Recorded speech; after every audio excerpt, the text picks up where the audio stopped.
If you watched the previous video in this series, then you should already have an idea of the elements that's required to make a story. Today, we'll take everything we've learned thus far and package it in a way that's practical to use. So with that being said, let's get started. Number 1, who is my hero? The hero of your story can be autobiographical, it can be a fictional character, or it can be someone you know. In fact, it can be someone you don't know as long as it parallels what you're presenting to your target audience. Number 2, where is my hero just before beginning his journey? This corresponds to the element of setup, and your goal here is to define the everyday life of your hero. It's usually mundane at the beginning. Number 3, why will my readers and audience care about my hero? This corresponds to the element of empathy and gets the reader to become emotionally invested into the hero. Is your hero likable? Have they fallen victim to an undeserving fate? Number 4, what crisis or wish started my hero on his journey? This corresponds to the element of opportunity, and you want to define the event, was it good or bad, that got your hero started off on his journey. Number 5,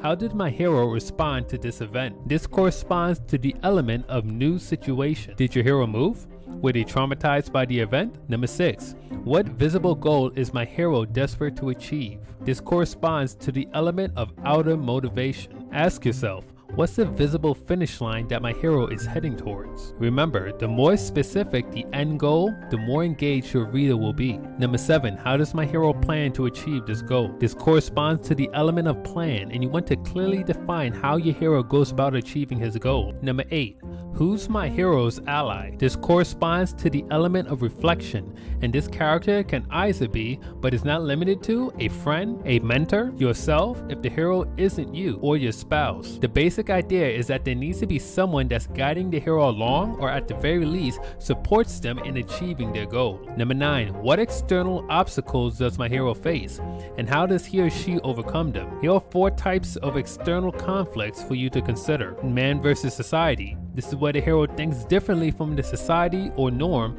and behaves in a way that is different from what is expected and accepted in that society. Man versus nature. The hero is in conflict with a force of nature like snow, rain, or wind. Man versus supernatural. The hero fights against elements outside of the natural realm. Man versus destiny. The hero fights against a predetermined path chosen before him. Number 10, who most stands in my hero's way? This corresponds to the element of nemesis, and this could be an opponent or someone who actively discourages the hero from achieving their goal. Whoever stands between the hero and the hero's goal can rightly be called a nemesis. Number 11, how is my hero hurt in the past? This is also known as a hero's wound, and is usually a painful event that happens in the hero's past. Just a quick note, you don't have to reveal what the hero's wound is in the story, but it does help with defining who the hero is, which makes for a better story in the long run. At the very least, the reader / audience should see the outward manifestations of that wound. Number 12, what fears must my hero now overcome? You need to define what your hero is afraid of,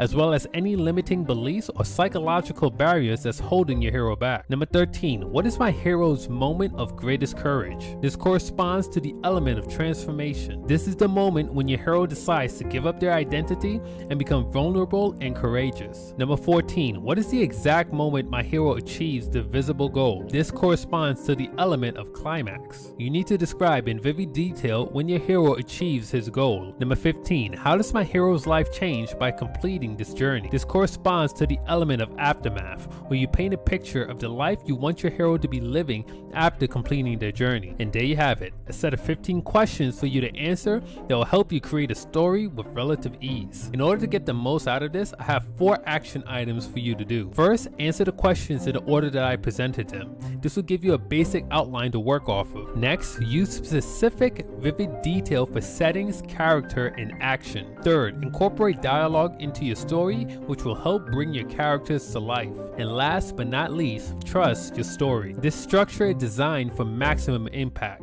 As long as you're following the structure, your story will strike the right chords with the right people. Leave a comment below and let me know if you received value from this. Next week, we'll be talking about how to tell your story, and I'll give you 7 tips that'll help you move towards becoming a skilled storyteller. In the meantime, make sure you hit the subscribe button and tap the bell icon so you'll be on the notification squad as soon as the next video drops. This is Jacob Aguirre signing off. Thanks for stopping by, and I'll see you on the next video. Peace.